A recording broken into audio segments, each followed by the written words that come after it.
Great to see everybody. I'm representing the App Foundation today in welcoming you to this community forum. We put together this space so that people who are coming from the clinical side of behavioral health organizations, as well as people out in the community, people who work inside other kinds of partnering organizations, and people with lived experience can kind of converge on a topic and swap their perspectives and hopefully leave with new contacts and a new view of things that affect their work or, you personally. And we're just really glad everyone is here. Today is a big, broad and perennial topic of motherhood and how that intersects with substance use. We have as our guest speaker, although she's not a guest, but very much a friend and close associate with the App Foundation, Dr. Jaimie Meyer.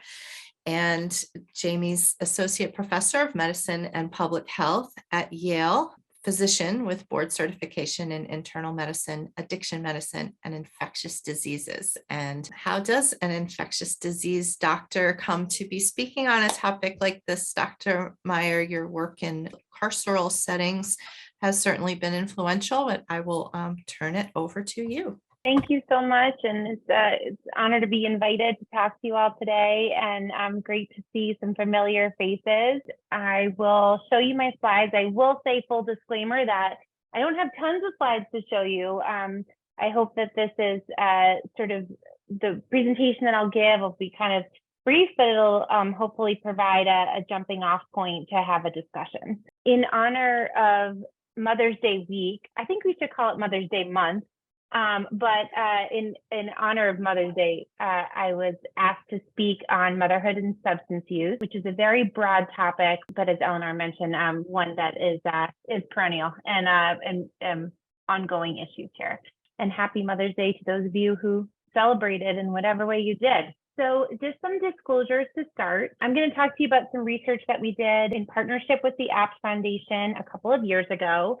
And support for that work was provided by the Doris Duke Charitable Foundation. I have no conflicts of interest to declare, but I do want to give you the disclaimer that my perspectives on this work, yes, I am a scientist, I do clinical research, but my perspective is certainly shaped by my personal and my professional experiences. So my professional experiences as an infectious disease and addiction medicine physician. I worked many years at York Correctional, so I have a particular experience with women with substance use disorders who are involved in the criminal legal system and women living with HIV. And my perspectives are certainly biased also by my personal experiences. So as a mother, I didn't realize until I pulled out these pictures how totally young I look in these pictures. But anyway, I am the mother of two wonderful kids. That certainly plays into how I think about some of these issues. So I'll really talk to you a little bit today about this paper that we published with Lynn Madden and others a few years ago called A Good Mother: Impact of Motherhood Identity on Women's Substance Use and Engagement in Treatment Across the Lifespan. And really full credit for this work goes to Zoe Adams and Callie Janap, who were medical students at the time, who really shaped the work and led it. And both of them are off currently in their residency training in various cities. But Lynn Madden played a large role in sort of making sure that this work happened. I'll tell you a little bit today about why we did this project and what we did and what we found. And I'll tell you a little bit about what I think it means, but I really hope to open it up to all of you. And, we could talk a little bit more about what you think it means in terms of people's perspectives of motherhood and substance use and engagement and treatment. Just a little bit of background, sort of the motivating factors for why we did this work. Let's start with the fact that there are some important sex and gender differences in treatment for substance use disorders, that women are underrepresented in treatment settings for substance use disorders. Like, for example, in though APT is open access, about a third of the people coming in through APT open access every month are women, but there are far more women in the population and far more women in the population experiencing substance use disorder. So there's a gap this is what the gap looks like sort of for all comers in the United States. For people 26 or older who have substance use disorders, illicit drug or alcohol use disorder in the past year, only about 7% are currently in treatment. And this isn't, any substance use. These are people with disordered substance use. Only about 7% are in treatment. And when we look at, why is there this gap? What are barriers to treatment for people? Over and over again, these are the kinds of things that come up. These are the stumbling blocks for people to get into treatment. It's about cost, especially in places that don't have Medicaid expansion or don't have high rates of uninsurance. It's about access, especially in places that don't have open access, as ACT does. It's about the stigma of substance use disorders. It's about perceived need, like maybe people don't think they have a problem or think they need treatment. So they don't go get it. A lot of it is about transportation, particularly for people in rural settings. And then over and over again, childcare is something that comes up, especially for women with substance use disorders, as a major barrier to getting into treatment. And this sort of just drives home the point that women are underrepresented in treatment across the United States. It's not just I've mentioned ACT data, but persistently only about a third of people in substance use disorder treatment admissions for any drug are women. The other sort of piece of this, as we think about women's experiences with treatment, is that a lot of the research on substance use disorder treatment, a lot of the focus is about men. And when there has been a focus on women before, it's usually focused on substance use during pregnancy. And often the research focuses on the impact of treatment on the fetus or the impact of women's treatment on the newborn, thinking about things like neonatal abstinence syndrome. Even more contemporary research is not so much about the impact of treatment on the woman herself. And, this is really only compounded by the fact that there is criminalization of substance use in pregnancy, really, that it stigmatizes substance use, it stigmatizes substance use during pregnancy, and it makes people afraid to come forward and to get into treatment. So these are all the states. There are 45 states here in which authorities at some point have sought to prosecute women for substance use during pregnancy. And how embarrassing for us that Connecticut is here in red. There are a number of efforts, kind of across the board to criminalize substance use in pregnancy. And sort of the worst of it are these 3 states here where substance abuse during pregnancy is a crime. So Tennessee has a fetal assault law on the books. It's the only state with a statute to make it a crime to use drugs while pregnant. They literally are calling it fetal assault. And in Alabama and South Carolina, courts have interpreted substance use during pregnancy as an extension of child endangerment. So, all sorts of things that deter women from coming forward, from disclosing their substance use, from getting into treatment, perhaps during a time when they need it the most, right? Not only for the fetus and for the newborn, but also for themselves. The other challenge here, and one of the reasons why we did this work, is that there's really a limited consideration sometimes in the research and in the popular press about women with substance use disorders really across the lifespan of motherhood, beyond pregnancy, right? Because there's a lot of responsibilities that go along with it and a lot of things that impact women's daily lived experiences. In the background of all of this, around Mother's Day 2018, this was the front cover of the New York Times Magazine called Children of the Opioid Epidemic. This is the picture on the front. I remember it well because I thought it was the first time that it sort of humanized, I thought, in the popular media, women with opioid use disorders who were mothering through their youth.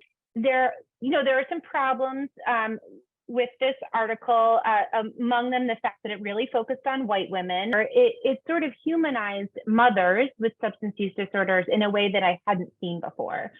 And so we started asking the questions, how have women's identities as mothers or their responsibilities as mothers, how has that impacted their engagement in treatment for substance use disorders? And I'll expand that to say, and you'll see when I show you what the women told us, but it's not just about motherhood, but it's also about grandmotherhood and caregiving responsibilities for children in general. We started out doing interviews with women who were in treatment at APT, and actually the intention of those interviews, it had nothing to do with motherhood. Those interviews were really designed to understand women's experiences with substance use disorders, their experiences with treatment. And because I'm an infectious disease physician, I'm very interested in their experiences and their thoughts on HIV and hepatitis C and the ways in which they look to keep themselves safe and healthy despite their substance use or during their substance use. So as we were talking to women about sort of all of these things, time and time again, motherhood kept coming up as an important theme, that the women we spoke to felt that that was something really important that either got them into treatment or prevented them from getting into treatment. So we decided to then hold focus groups. We did 4 focus groups, all of which were women in treatment at APT, and they were separate from the people who had done the interviews. And we focused specifically on motherhood. Tell us about your experiences, how it impacted your engagement in treatment or not, how it impacted your substance use itself or not. People identified that motherhood was sometimes a barrier to getting into treatment, and sometimes it helps them get into treatment on all these different levels.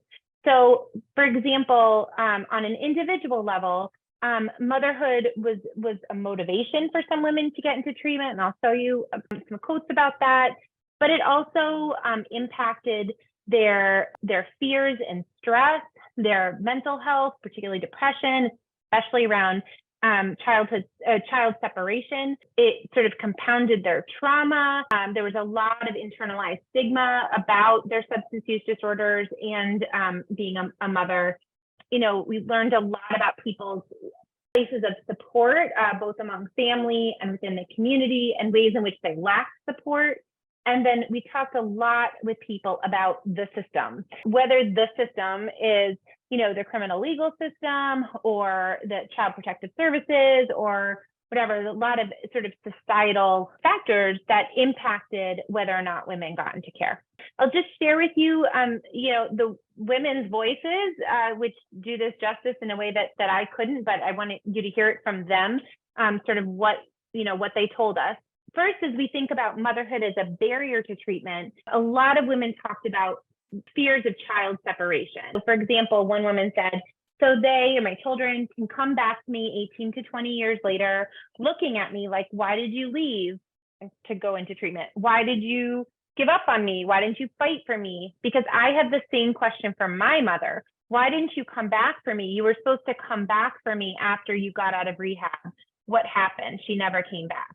So this idea that getting into treatment means separating from your children, some of which could be permanent, was a reason why women didn't want to go to treatment. And motherhood certainly impacted their depression and trauma. When I'm depressed, I don't want to see the sunlight. I don't want to see nothing. I don't want to talk to nobody. It was like once my kids really got taken, that put me into a whole big depression. After court, I couldn't even go to the drug treatment center. I went, couldn't say I didn't go, but I was crying too much. I couldn't even open up my eyes. And then, as I mentioned, a lot of talk about the system, that a fear of the system and this really being a barrier to treatment. So one woman said, I was more or less scared of going to treatment because I didn't want Child Protective Services to find out right then and there. When you're trying to hide your use from CPS, I didn't want anyone to know I relapsed this time. I probably would have gotten help, sooner. And then I think I think everyone, I'll speak for myself. I think everyone, myself included, struggles with these expectations of what does it mean to be a good mother. I certainly think that this came out in these interviews as well, where women sort of struggled with feelings of guilt about their own substance use, and that this was really a barrier to treatment for them. I missed out on a lot. I have a lot of regrets, because I wasn't a good mother, I don't think. I mean, they ate, they were clothed, they had shelter, but still they didn't have time that I should have spent with them. They didn't have my time, and they should have. they'd seen me sick from the drugs, you know, they shouldn't have had to go through that. And then just as a twist, I feel that there's sometimes a lot more shame and guilt around being a mom who's actively using than being a dad who's actively using, and be interested to hear your all thoughts as we talk about that. But there was an idea that came out of this interview and then the discussion group that you know, dads can be functional in their use, whereas moms are seen as, you know, bad. And that's a reason why people didn't want to disclose their use, admit to their use, admit to themselves that they were having trouble, that they needed treatment. Okay, the flip side of it is that I'm a glass half full kind of girl. So the flip side is that, you know, motherhood was often a facilitator to people getting into treatment. And I'll say motherhood broadly, just, you know, child giving. A lot of people talked about caring for their grandchildren and doing so in a way that was different from how they cared for their own children or were able to care for their own children when they were younger. One woman said, my grandson changed my life. Just doing homework with him, knowing I got to get him up the next day, got to go to bed early. I thank God for him, I do, because I don't know where I'd be if I didn't have him living with me. I don't know if I'd have people over to the house getting high.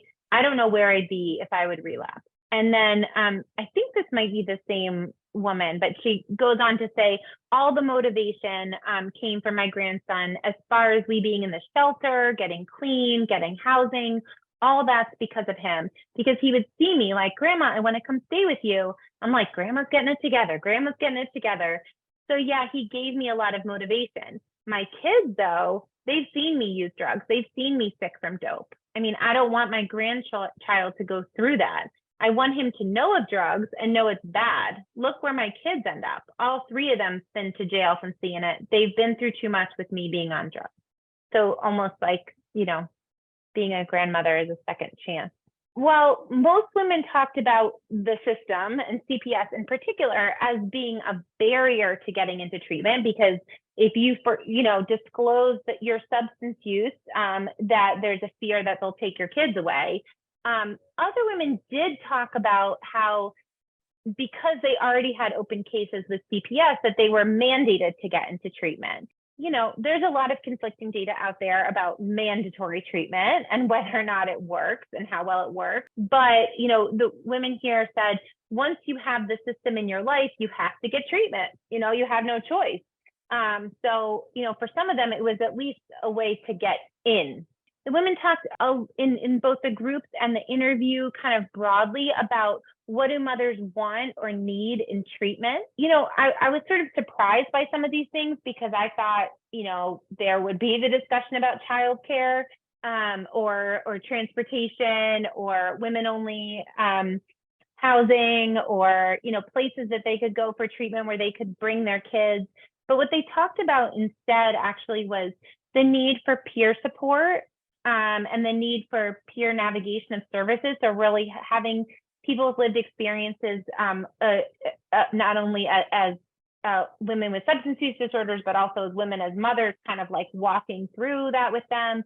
And they really wanted advocacy, like someone, you know, clinicians, people on the treatment side, really advocating for them to keep their kids, to engage in treatment, and to get the kinds of supports that they needed. I'll just add that SAMHSA does have this document that's a TIP 51, a treatment improvement protocol, that is about addressing the specific needs of women in substance abuse treatment. It, again, more focuses on the issues of treatment during pregnancy and providing gender responsive and trauma-informed care. That includes providing childcare services. It doesn't talk as much about some of these other issues of motherhood that I think are a lot more complex. And with that, open it up for discussion. That is certainly an impressive amount of material to cover in a very, you're very disciplined about the time box there. So I really appreciate it. Yeah, I'll just kick off with a starting comment. You know, as someone who attends 12-step meetings, I think what you said about the participant in your research and the comment about mothers who use being greater stigma, I noticed at the end of some of the meetings when there is a moment of silence, some people want to dedicate that moment of silence to children who are born into the disease of addiction through no fault of their own. And just that very phrase, it's like, well, no fault of their own. It seems to invoke a sense of fault, or maybe an additional, and it strikes me as a phrase that kind of extra stigmatizes maybe mothers in the room, or, brings to mind some things that are extra troubling to be having a calm and peaceful moment of silence. So I'm just chiming in to and say that, yeah, it can be subtle or not so subtle, depending on your perspective, how the stigma strikes. But I think what you're getting at is so much of why, policy and prior research and everything is really focused on the fetus and the innocent victims, right? And then you get the flip side. Well, then who's not innocent, right? Who's at fault? But there is that perspective that I think carries through a lot of things. Yeah, doesn't help women at all. Mm-hmm. Hi guys, my name is Chris Evans, and I run adjunct services here for App Foundation for employment. So my team and I help people who are living with substance use disorders go back to work, in a nutshell.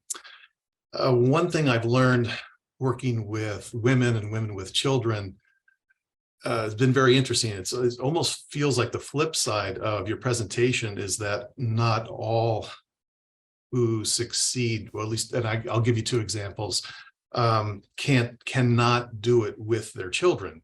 And one was a person that we've worked with well over 5 years. And a couple of years ago, I asked her to come into our residential services division on the women's side, because we run regular groups over there and do individual one-on-one work while folks are inpatient, and then stay with them when they come out. And she said, while she was talking to the other women, another 45 women or so, kind of floored me. And she says, I'm going to tell you right now, after 22 years of using, she says, I'm 44 years old now, and I have 3 children, and I had to walk away from my house, lose my job, be divorced from my husband, and tell my kids that I just cannot be with them because I have to be selfish about my recovery. And as people were asking her about that, she said, I would go through that period of recovery initially after, a long stint of, using her words, ripping and running. And she was in this pink cloud of recovery time. And then, as you were pointing out, Jaimie, early on in your presentation, the children would say, well, you weren't there. They give her like 2 months grace. Well, you weren't there for my graduation. You weren't there for this important game that I was at. And they would go down this list, and that would pressure her to leave those situations. They were untenable for her, and sometimes use again. So I thought that was very interesting distinction that she made for what she needed, right, in her recovery. And another one was just recently worked with a person for 3 years who we hooked up with in residential services on the women's side 3 years ago. And she had worked many, many years as a dental assistant, and started using pretty heavily. And she had 2 children, which were eventually taken over. Their care was taken over by her parents. And she, long story short, got back to work in her field of choice in dental assistance. And then this spring, she left New Haven and went to Philadelphia, and is now a manager of a dental office. So she's upped her game, but she was not taking her children and not wanting to engage them so much. She said, they're safe. They're going to be far better off with their grandparents than with me. And she said, I've made that decision that I can't be the mother to them that I feel that they need. And there's also levels of trust involved there, because, the parents, she lost her kids initially because she was using in front of the children. They were taken away for endangerment and whatnot.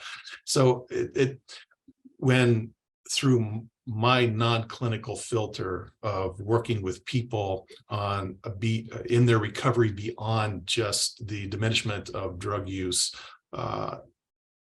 when we're going after quality of life and breaking down isolation and moving into the community again, that idea of the individual and the self, the identity still seems to be developing with a lot of folks who suffered trauma or whatever the early stages are that caused them to begin using initially.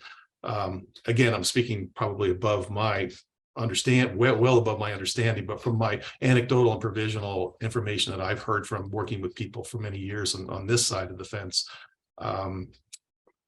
they have to become very, there's several women who made it very clear that they had to be selfish about themselves as a person first before they could even consider a relationship, let alone children, even though they had children. So I found that very interesting observation I just wanted to share to the group. Thanks, Chris. How, Yeah. how do you think, Dr. Myers, that kind of, so-called hierarchy of needs, plays out in your experience or research?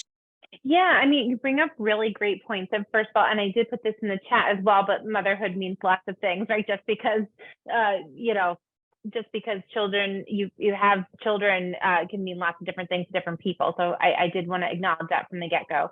I think also, so much of our interviews were really talking about women getting into getting their foot in the door, but not really as much as what you were talking about, which is like what they need in long-term recovery and to make their lives look different. And maybe for some of the women that means not being with their kids, but that's the way that they can be the best mothers that they can, is to not be with them. So yeah, I totally get that. And I think thank you for bringing that up. Good afternoon. Thank you, Dr. Meyer. That was a wonderful presentation. I was wondering, so I just wanted to acknowledge the last comment you said, that the hard choice of, being a better mother or removing yourself from being with your children, I'm just going to hold that for a second. And I wanted to ask if you had disaggregated any of the lived experience data or even the other interview data by race, and if there were any notable differences by race or other identity characteristics. Yeah, great point. I think we more got into like the depth of people's stories than rather than like the breadth of trying to capture the whole population. So there just weren't enough people here to really disaggregate the data. Certainly, I was at all the focus groups. We had sort of a mix of people. We sort of had a mix of people, but I think that's an important point. And I only touched on race a little bit at the beginning, talking about that New York Times Magazine cover, The Children of the Opioid Epidemic, which really talked about white women, but and their experiences, which certainly may be different for people of different backgrounds.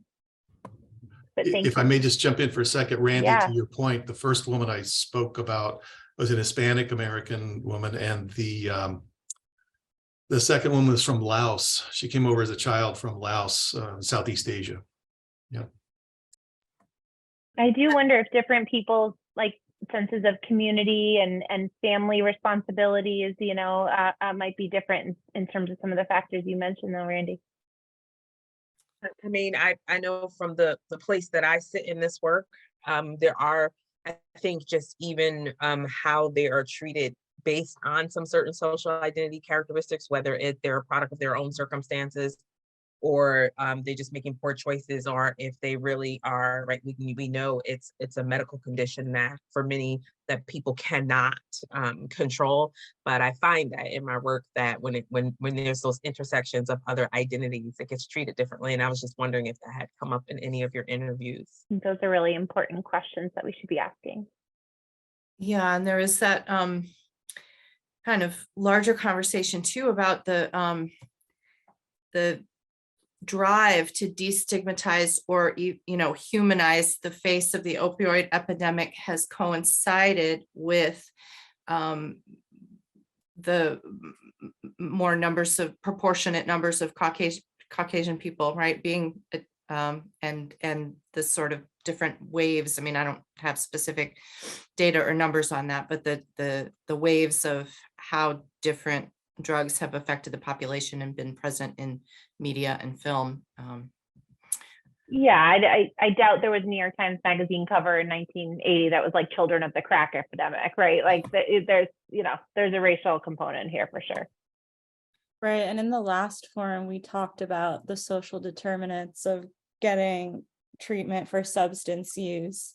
And now, in this conversation, to Randy's point, it would be really nice to kind of intersect those two things and get specific. Ooh, that sounds like a panel brewing, Allie. You're planting seeds for future programs. Glenn.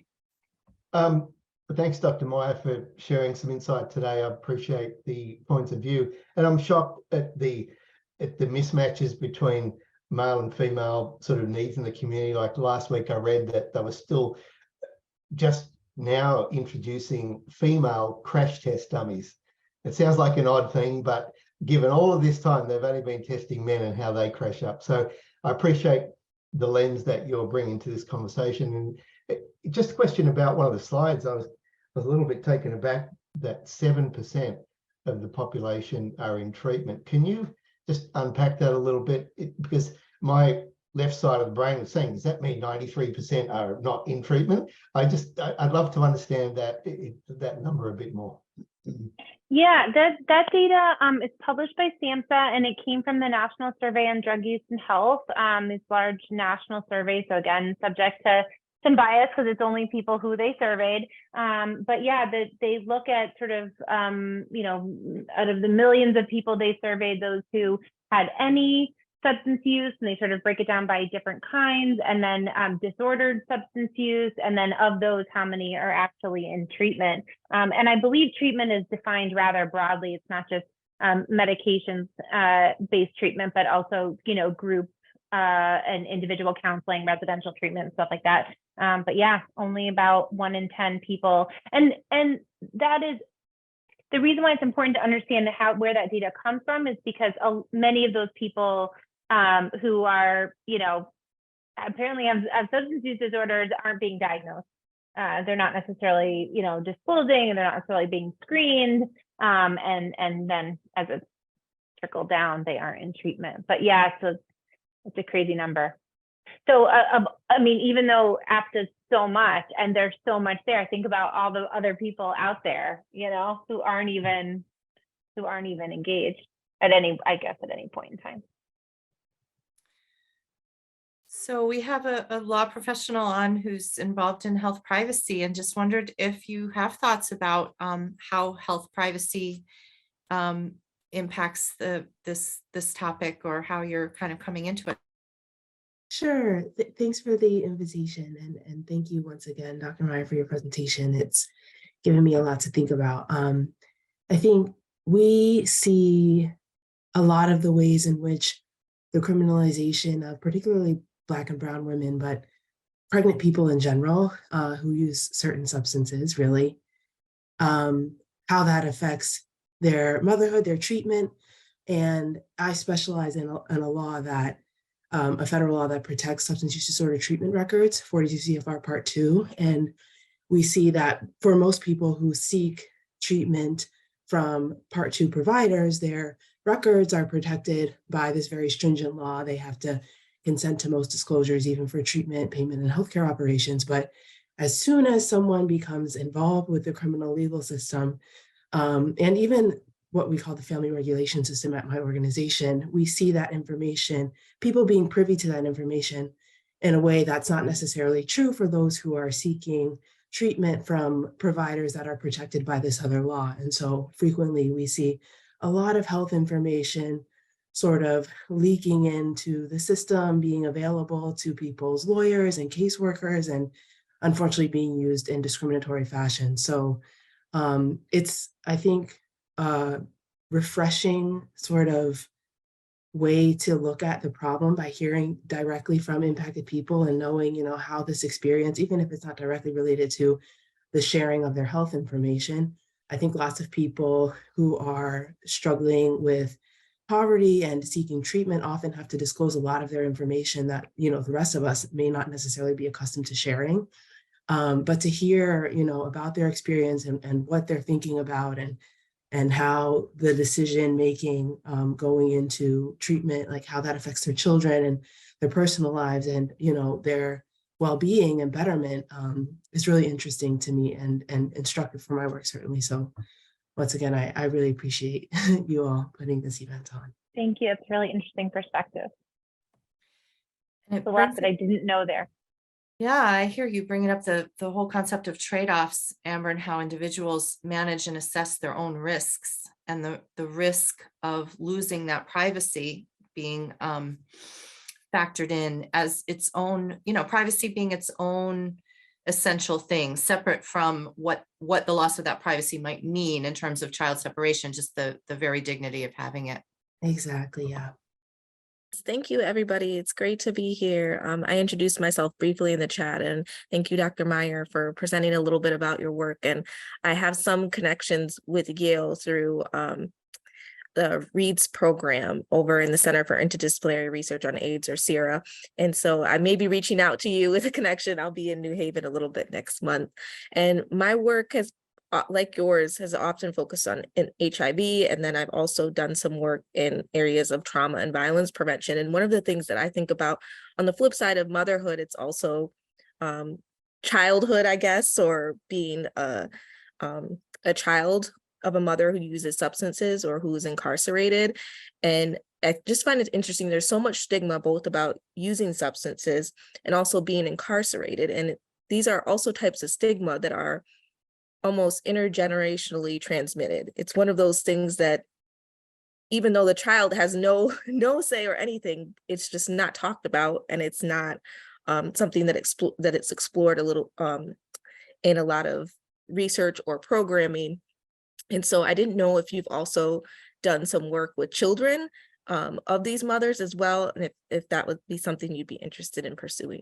Oh, I mean, I can thank you for asking. I mean, I think I see Liz has her hand up. Hi, Dr. Meyer. I was just hello. So Ashley, yeah, I work with Dr. Meyer over at the community healthcare van at Yale, but I work with the mother and infant mobile healthcare clinic. And one of the sort of projects we have jumped in on is working really closely with Amethyst House, which is part of the App Foundation. So it's a residential treatment center for women who are either pregnant or are parenting. And so, right, what Eleanor just put it in the chat. And so one of the things we have looked at is we've done a few of them. They're pilot play groups over at Amethyst House, but bringing in just like a bunch of different tactile toys and creative stuff for the kids, and having both moms and their kiddos sort of interact over these play items. And one of the really interesting things that's come up is this idea of like, oh wow, I may not actually really know how to play with my kiddo because I wasn't, my parents didn't really play with me. And what sort of that, like we were saying, that intergenerational sort of passing on of, someone who maybe only associates recreation or play with substance use.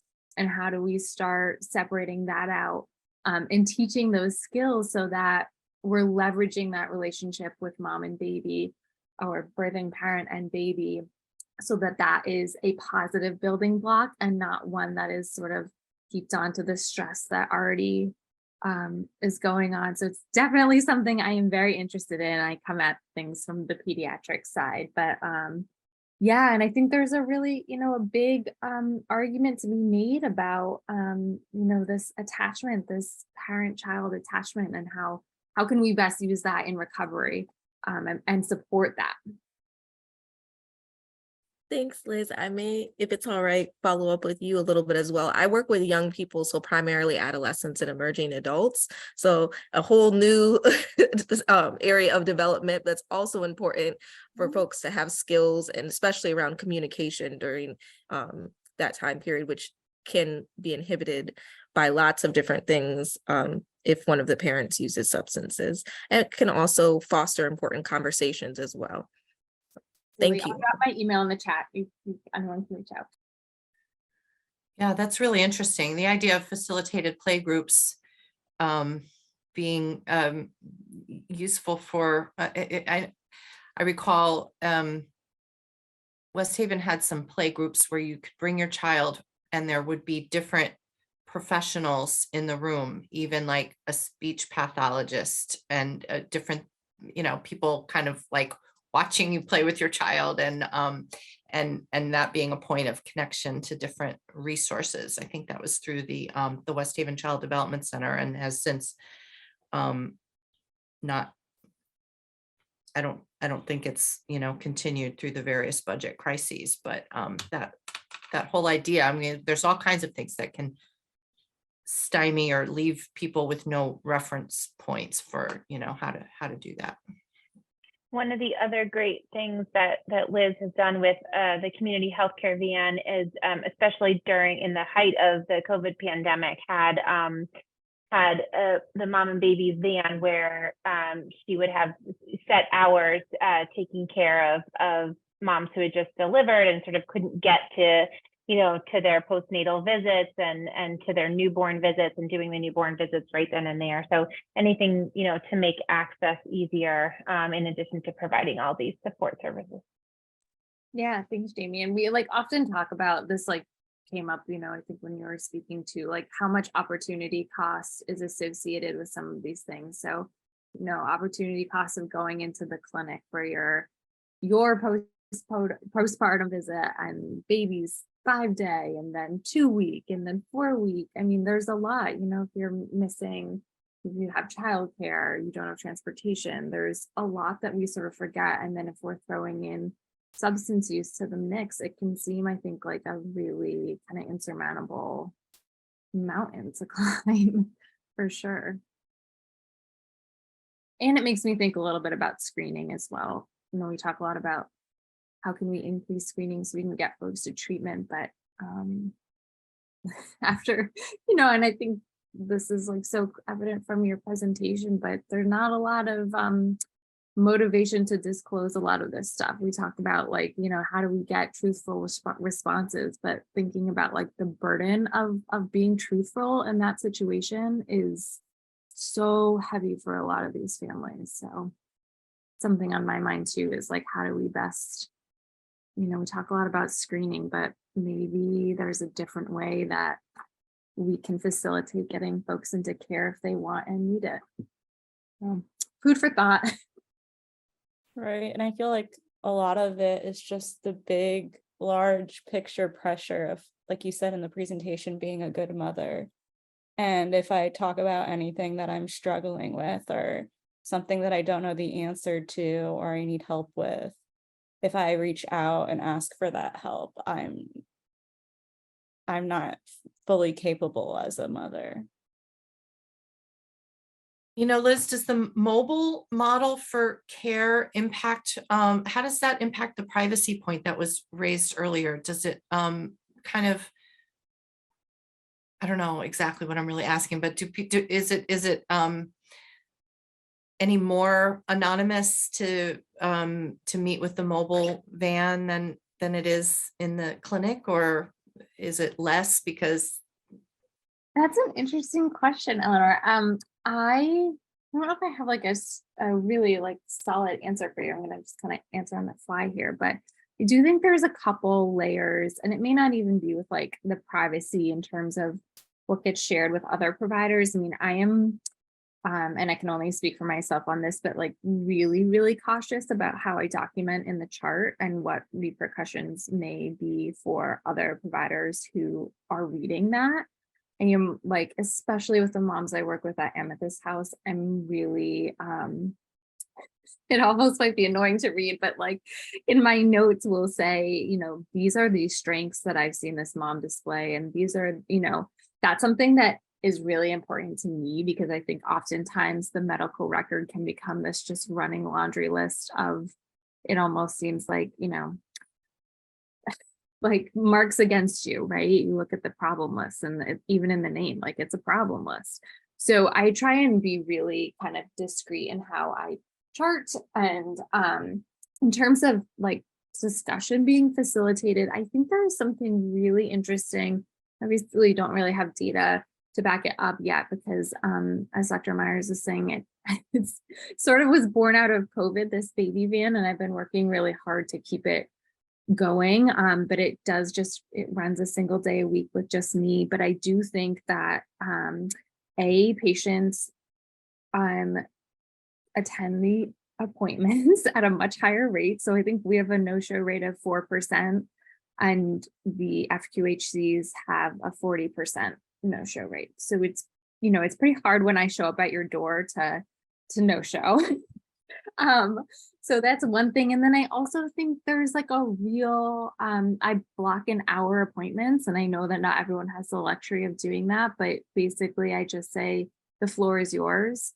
And I don't care if I have to come back next week to tackle, what we have to do, but I think there's a certain amount of giving folks the space to open up, that maybe once I've done 3 or 4 appointments with you, on that 5th one, maybe the SUD screener would be something that is actually a useful tool, and something that's not going to feel like, a mark against you, but maybe something that will help. So I know that's a little off from the privacy thing, but I do think that there is mobile medical care is a really interesting avenue into, I think, a lot of our folks who are not getting adequate care through the standardized medical system. So, my little spiel. Sorry, Jaimie, I really did a sidetrack. No, it's great. Thank you so much, Liz. And Ashley, you wanted to come back in? Yeah, I just wanted to also note and build off a little bit of Ali saying, I think Dr. Myers, you hinted at this a little bit, that it moves beyond just like not appearing or feeling like you're a good mother, which it's valid, like you not feeling that you are a good mother, but also these things have real consequences in terms of the criminal legal system. And some folks are offered a little bit more grace in terms of being what is considered a quote unquote bad mother versus other folks. So I think that's really important to point out, that yes, these feelings are really important, but they also have really serious consequences for some folks. Yeah, and they factor into also how people make decisions about their own, about their own lives. Like we talked about weighing things and weighing different priorities. I mean, yeah, it's more than just a passing, feeling. It actually is really impacting health decisions. And we haven't talked about mothers in the LGBTQ community and who are also seeking treatment for substance use, but this idea of multiple layers of, being labeled the kind of deviant, being, having extra impact. Yeah. Let's see, I know we've spoken a bit about substance use and treatment. Would someone feel comfortable speaking some of the considerations that come up when providing harm reduction services to women and mothers? I don't even really know how to answer that. I mean, obviously, we want to reach as many people as possible with harm reduction. Our space that Liz and I work out of at 270 Congress, as the community healthcare van, is co-located with the New Haven Syringe Services Program. So obviously strongly believe in harm reduction and access for all, and certainly overdose prevention. But I think that's an important piece to consider that wasn't really brought up in the interviews, about how people are able to access services. And that's no matter what type of services we're talking about, whether it's treatment settings or harm reduction settings and services. I will say that the syringe services program, there is, where did the health privacy, there, Amber, maybe you could speak better to the health privacy laws, but there's a lot more that we do in specifically harm reduction settings to keep data anonymous. And so that can actually be helpful to people feeling comfortable coming. We don't collect full names, or it's not recorded in the electronic health record. So in that way, I do think that could be helpful for people. I don't know if other people have thoughts though. Well, I just wanted to pipe in and say that Lynn Madden, the executive director of App Foundation, would certainly be here if she weren't in a different time zone in another part of the world at the moment. But I think she would talk about how important it is to just be, glad to see people staying alive until, whatever point, and becoming healthier in whatever way, even as they continue to use substances, and that's why those resources for self-care got put on the website, that, taking vitamins, staying hydrated, not using alone, having Narcan, buddy systems, all kinds of different things that that APT really genuinely wants to provide that kind of care up until such time as somebody may or may not choose to navigate into treatment. And it, yeah.